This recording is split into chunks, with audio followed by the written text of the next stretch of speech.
महाभारत युद्ध में श्री कृष्ण अर्जुन के सारथी बने थे, लेकिन अर्जुन के रथ पर हनुमान भी विराजमान थे। क्या आप जानते हैं कि आखिर क्यों हनुमान जी को अर्जुन के रथ पर विराजमान होना पड़ा?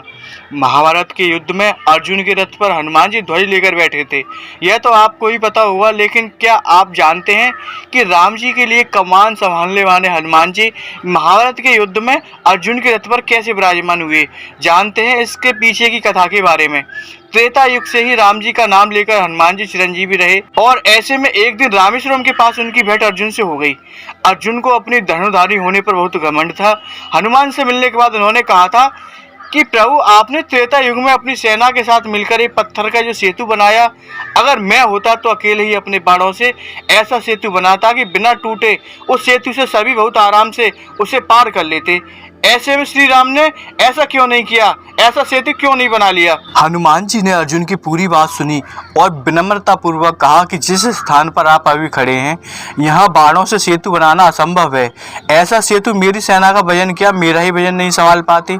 इस पर अर्जुन ने हनुमान जी को चुनौती दी कि अगर उन्होंने बाणों से ऐसा सेतु बना दिया जिसमें हनुमान जी 3 कदम चल पाए, तो फिर हनुमान जी को अग्नि में प्रवेश करना होगा। अगर हनुमान जी के चलने से पुल टूट गया तो फिर अर्जुन को अग्नि में प्रवेश कर जाएंगे। हनुमान जी ने अर्जुन की चुनौती स्वीकार कर ली।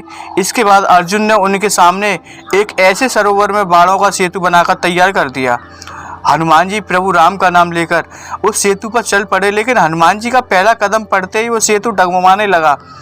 दूसरे कदम में उस सेतु के टूटने की आवाज़ें आने लगीं, और तीसरे कदम पर तो उस सरोवर का पानी रक्त जैसा लाल हो गया।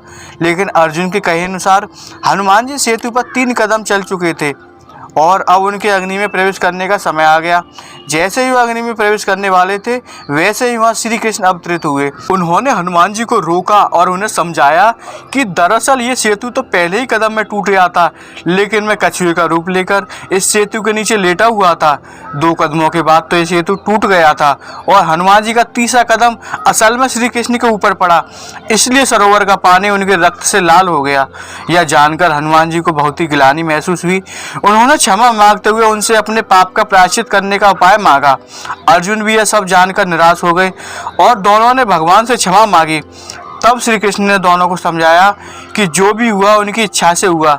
ऐसे में मेरी यही इच्छा है कि आप कुरुक्षेत्र के युद्ध में हमारी सहायता करें। हनुमान जी ने उनसे पूछा कि वो कैसे अर्जुन की सहायता कर सकते हैं। तब उन्होंने हनुमान जी को अर्जुन के रथ के ऊपर ध्वजा में विराजमान होने का कहा। ऐसा करने से विरोधियों के बाण रथ पर लगे भी तो हनुमान जी के वजन के कारण पीछे नहीं जाएगा और अर्जुन को आगे बढ़ने से कोई नहीं रोक पाएगा। हनुमान जी ने श्री कृष्ण की बात मान ली और इस तरह से महाभारत के युद्ध के दौरान अर्जुन के रथ पर हनुमान जी ध्वजा के साथ विराजमान हुए।